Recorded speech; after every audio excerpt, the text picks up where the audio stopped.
Muy buenas tardes, mi nombre es Isabel Cristina Martínez, soy estudiante de tercer semestre del programa de Medicina Veterinaria en la Universidad de Pamplona y el día de hoy les estaré hablando sobre las iniciativas para la paz que se han desarrollado en el país. Hay que iniciar diciendo que hay dos tipos de iniciativas muy importantes que se han desarrollado en el país y es a nivel nacional y a nivel comunitario. Las que más han tenido impacto significativo como tal han sido las de nivel comunitario.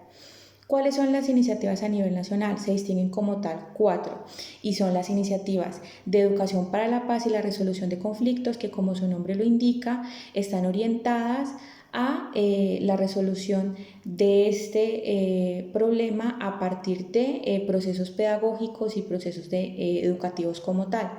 El segundo son iniciativas estatales de diálogo y negociación y se refiere a todas las políticas gubernamentales que están encaminadas al logro de acuerdos con los grupos armados ilegales. En las terceras son las iniciativas recientes de movilización masiva por la paz y son aquellas que manifiestan el descontento de la población frente a este conflicto, y las cuartas son las iniciativas de coordinación regional y nacional y son aquellas que representan el trabajo de varias ONG a nivel regional y nacional que coordinan distintas actividades para consolidar procesos de construcción de paz. Las iniciativas a nivel comunitario son las siguientes: las iniciativas de paz y desarrollo, que son aquellas que promueven la construcción de paz en zonas de alto conflicto a través de proyectos que dignifiquen la vida de sus habitantes. La segunda son iniciativas a favor de la democracia y el desarrollo y son aquellas que promueven la participación activa de la ciudadanía en procesos democráticos. Las terceras son las iniciativas de base en resistencia a la violencia del conflicto y suceden en zonas de alto conflicto armado como una respuesta de la ciudadanía en pro de su defensa. Y las cuartas son las iniciativas de los movimientos sociales emancipatorios que abarcan los movimientos colectivos cuya trayectoria de lucha ha logrado un reconocimiento de su dignidad y de su autonomía desde una perspectiva integral. Ahora propiamente hay que hablar de la historia del conflicto armado en Colombia, el cual inicia a mediados del siglo XX como tal con el conflicto bélico bipartidista entre liberales y conservadores. A esta época se le conoce como tal la violencia y hay que nombrar un suceso muy importante en esta época y es que el 9 de abril de 1948 sucede el asesinato del líder liberal Jorge Eliezer Gaitán, lo cual desencadena el evento conocido como el Bogotazo. Y es una serie de conflictos que iniciaron en la capital del país, que se distribuyeron y se extendieron a todo el territorio nacional, ocasionando unos serios periodos de terror y de violencia en el país. Este suceso como tal desencadenó el nacimiento de las autodefensas campesinas y las guerrillas liberales y comunistas.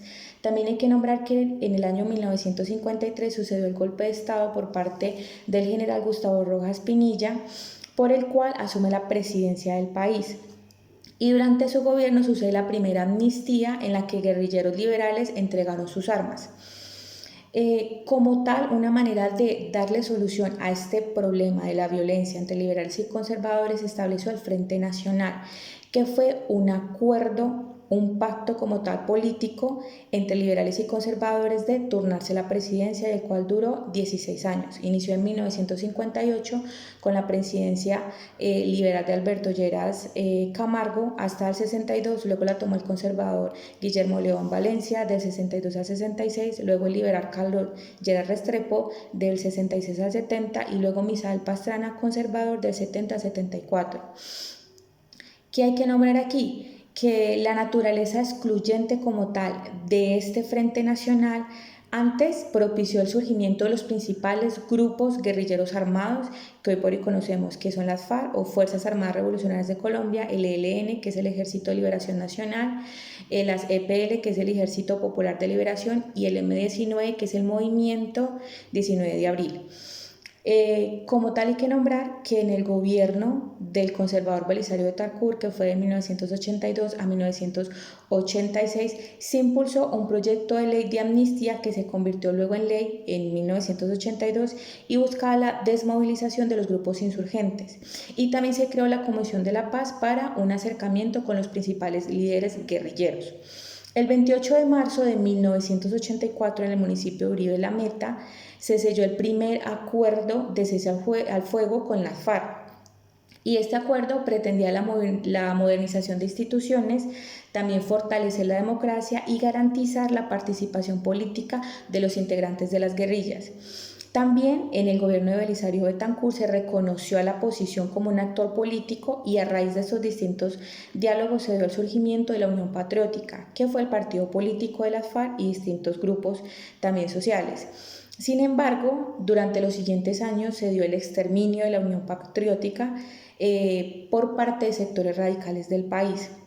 Hay que también comentar que el M-19 y el EPL se aliaron para realizar diálogos con el gobierno y concluyeron con la firma del acuerdo de cese al fuego el 24 de agosto de 1984. Los acuerdos de paz como tal, estos que se estaban siguiendo en este gobierno de Betancur, llegaban a su fin en 1985 por el incumplimiento de lo pactado tanto por parte del gobierno como por parte de las guerrillas. También se dieron muchos ataques a la población civil y también la actividad criminal de los paramilitares. En el siguiente gobierno, que fue el liberal Virgilio Barco, del 86 al 90, bajo el programa de Iniciativa para la Paz, se logró la desmovilización del M-19 el 9 de marzo de 1990 y del EPL el 16 de mayo de 1990 también. También hay que decir que en ese año llegó a la presidencia el liberal César Gaviria, y durante ese tiempo se formó la Asamblea Nacional Constituyente que permitió la creación de la actual Constitución Política del año 1991.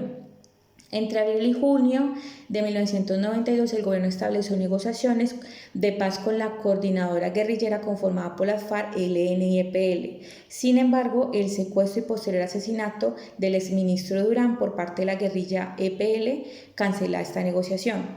También hay que decir que durante el gobierno de César Gaviria sí se lograron unos acuerdos de paz, por ejemplo, con el Partido Revolucionario de los Trabajadores, el PRT, y ciertas fracciones tanto de las FARC como del EPL. Pero en gran medida las FARC continuaron con su lucha armada. Luego, en la presidencia de Andrés Pastrana de 1998 al 2012 se llevó a cabo el último diálogo formal con las FARC mediante el proceso de paz del Caguán. Pero la desorganización y la falta de disposición de las partes interesadas permitió que no se llegara a un buen término con estas negociaciones.